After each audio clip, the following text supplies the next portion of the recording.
Hey, what's going on, everybody? It's Joe here at The Range. So I am doing a quick install video on the KRX 4 here. I thought I'd bring you along. So if you saw the walk around video of our KRX 4, you know we spent some money on powder coating on some of the stock parts. So we powder coated our radius rods back here and our trailing arms, a couple other things.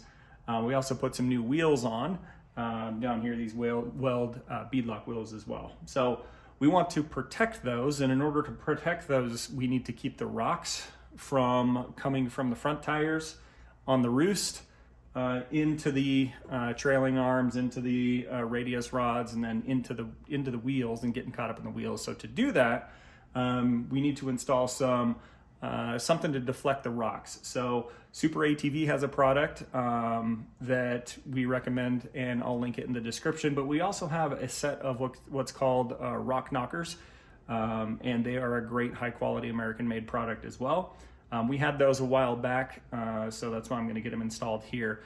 But they're there to, like I said, deflect all that stuff away, protect our powder coating, protect our wheels and tires from the rocks that are flinging out from the roost to the front there. So I'm going to take you along as I install them today, share with you a little bit about them, let you know what they look like, kind of unbox them and everything else, and then get them installed and tell you how it goes. So with that said, this should be a pretty quick one today, but let's get started.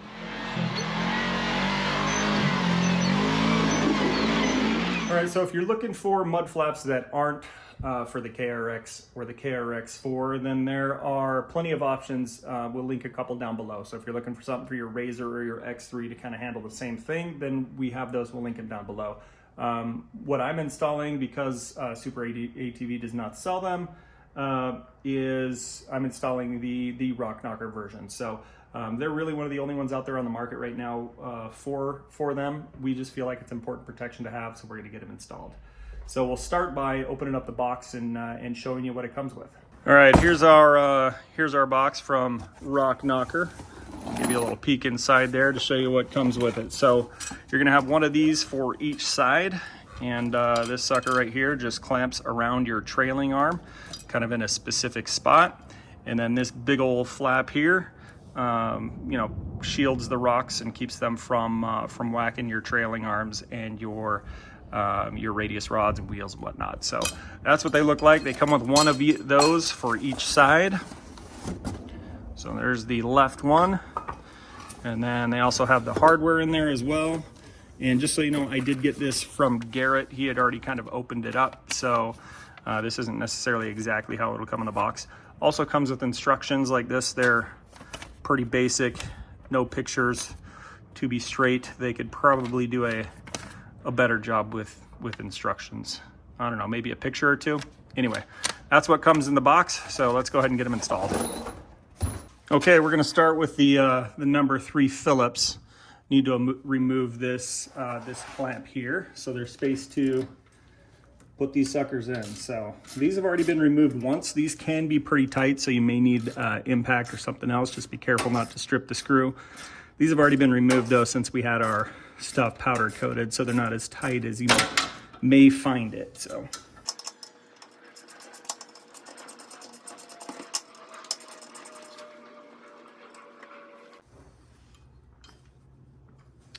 okay, next thing you're gonna do is slide this up around there, and then you want it all the way up against the bracket there, and then you need to get your spacers underneath the brake lines here. So I'll go ahead and put the spacers underneath the brake lines.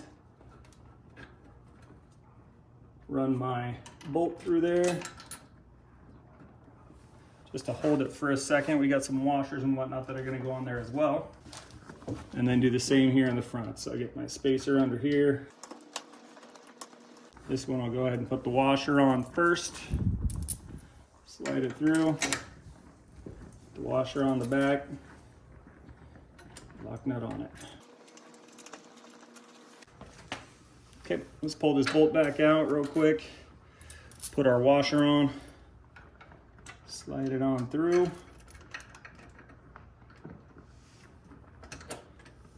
Do the same on this side. Washer and nut. Okay. Make sure it's slid all the way up, and then position it how you want it. I'm gonna line it up so the bottom of it is flush with the bottom. You want the bottom of it flush with the bottom of the trailing arm. And then there you go. So I'm gonna go ahead and get those bolts tightened down with it at the right angle. Now real quick before I do, I just want to show you something. So right there is a perfect example of why you want to have something like this in. So that rock got kicked back up there, not by these tires, but by the front tires when they were under power and throwing roost. That roost shot that rock right up there. So this mud flap will kind of prevent stuff from like that from happening. All right, since you're working on a Kawasaki, you're gonna probably reach for your 10 millimeters, but these bolts and nuts are actually 7/16. These are American made, so you know they're gonna have American hardware. The rock knockers are, so keep that in mind. You'll need your 7/16 on them. Go ahead and put these on there. Start getting them tied down.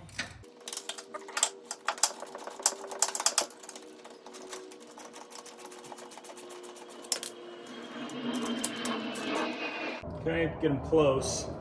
Don't tighten them tight, just get them close.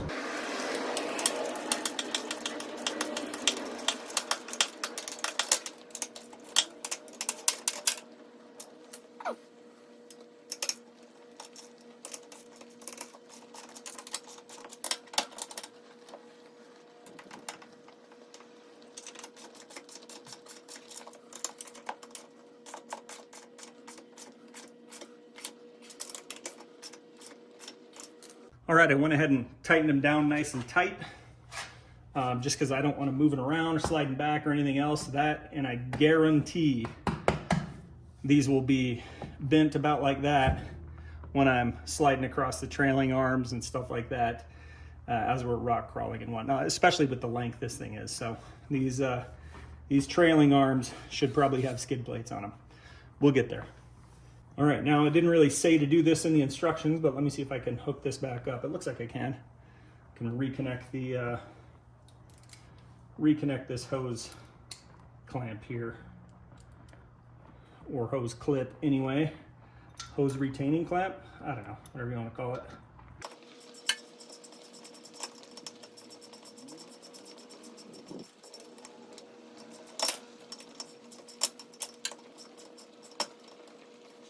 Perfect. There you go. Easy peasy, man. Ready to rip. So I'll go ahead and go do the other side, and then we'll close it out.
All right, well, that's it. So those are installed, super easy install process. These ones are, so are the Super ATV ones. Really, there is no reason you should be having somebody else do this. Anybody with two 7/16 wrenches, whether they're ratchets or end wrenches, pipe wrenches, adjustable wrenches, whatever, they'll work. Super easy. It's gonna keep the rocks from jacking up the insides of our wheels and from messing up the powder coating on the back of our radius rods, trailing arms, all that kind of stuff. So great product. So rock knockers, if you have a Kawasaki KRX of whatever type, we'll leave a link to them below as well. We paid full price for those, just like you guys will everything else. So they're great quality, stuff like that. They look good. They're heavy duty, American made, so good stuff. So we'll leave a link to those down below as well, so you can see those. But that's it, guys. Really quick one. Easy install. Definitely recommend putting some on your KRX if you're looking to protect your wheels, A-arms, everything else. Last thing you want is not A-arms, unless you're in a, what is it, a Yamaha R-Max or a, you know, an old 900 or whatever, Polaris Razor. But yeah, it'll protect your powder coat, protect your wheels, that kind of stuff. So pick some up. They're linked in the description down below. Thanks, guys, for watching. We appreciate it. If you haven't subscribed already, do it. There's plenty of ways to support us in the links in the description down below as well, so check that out. That's it, guys. Take care. Ride safe. Pack out what you pack in, and we'll see you on the next one.